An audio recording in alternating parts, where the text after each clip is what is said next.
Pour discuter des perspectives de la parité dollar américain en livre turc, je reçois Onur Çakır. Il est chef d'équipe chez FX Street.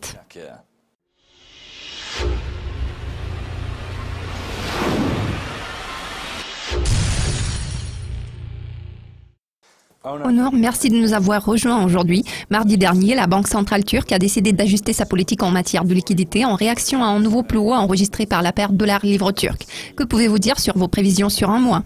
À ce stade, je voudrais attirer votre attention sur le fait que la Banque centrale turque est exposée à une forte pression politique. Cela s'explique par la volonté du gouvernement d'influencer la structure de l'inflation en Turquie.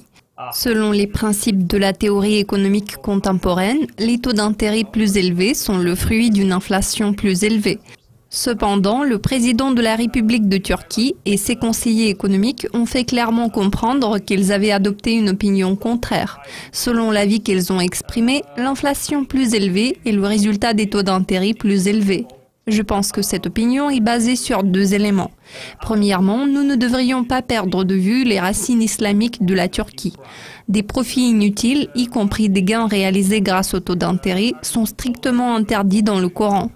Le parti AKP, qui est actuellement au pouvoir en Turquie, s'est appuyé sur cet argument à plusieurs reprises lors des campagnes électorales. Deuxièmement, la croissance de l'économie turque est principalement tirée par le consumérisme et non pas par la fabrication. Le marché de la construction est le principal moteur de l'économie du pays en ce moment. Cela s'explique en grande partie par l'impact favorable du système hypothécaire.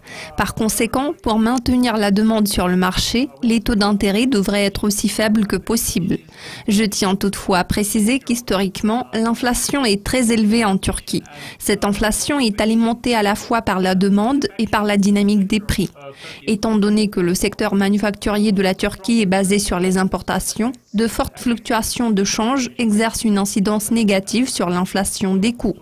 Pour y remédier, il serait raisonnable pour la Banque centrale turque de relever les taux d'intérêt.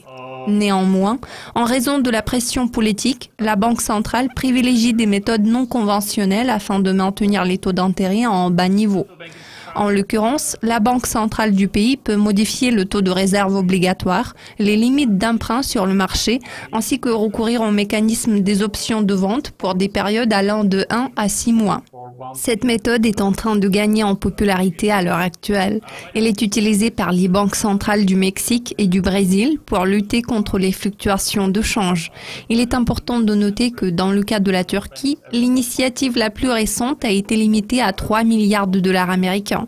C'est un faible montant par rapport à ce que nous voyons au Brésil et au Mexique.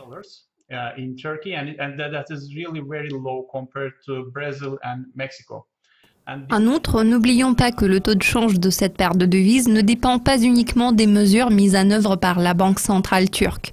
À présent, les marchés s'attendent à une nouvelle hausse des taux d'intérêt par la Réserve fédérale américaine. En toute logique, cela mettra la livre turque sous davantage de pression, malgré les efforts de la Banque centrale turque de garder la situation sous contrôle. Quel sera d'après vous le plan d'action de la Banque centrale turque à moyen terme? À quel genre de mesures vous attendez-vous? Pour ce qui est du moyen terme, je pense que la Turquie restera toujours confrontée au dilemme constitué par les taux d'intérêt et l'inflation. À un moment donné, la Banque centrale turque sera contrainte d'intervenir pour contrer une forte dépréciation de la monnaie locale. Il existe une multitude de pratiques traditionnelles qui pourraient l'aider à atteindre cet objectif. Compte tenu des pressions politiques exercées sur la Banque centrale turque par le gouvernement pour maintenir les taux directeurs à un niveau aussi bas que possible, je pense que nous verrons davantage de mesures non conventionnelles en allant de l'avant. Ces méthodes non conventionnelles seront destinées à lutter contre les fluctuations de change. D'autre part, comme j'ai déjà fait noter, à moyen terme, le resserrement monétaire de la Réserve fédérale américaine mettra la livre turque sous pression. Un autre élément à ne pas perdre de vue est l'évolution de la situation impliquant un homme d'affaires turco-iranien. Cela renforce la pression exercée sur la livre turque. Reza Zarrab est accusé d'avoir violé l'embargo américain contre l'Iran. Cette affaire implique également la Halkbank, qui est une banque publique turque. L'établissement est accusé de transactions financières illégales entre l'Iran et la Turquie. Cet homme d'affaires a été arrêté aux États-Unis, ce qui a fait monter les tensions entre Washington et Ankara. money transactions between Iran and Turkey, illegal money transactions. Peu de temps après, l'ancien directeur général adjoint de la Halk Bank s'est également fait arrêter aux États-Unis. À cela s'ajoutent des pressions politiques et géopolitiques. Deputy General Manager of Halk Bank was being arrested. The Turkish national is being arrested in States as well, in America as well. Tout porte à croire que cette affaire pèsera lourd sur la monnaie turque et sur le système bancaire du pays dans son ensemble à moyen terme. Under huge pressure in midterm, while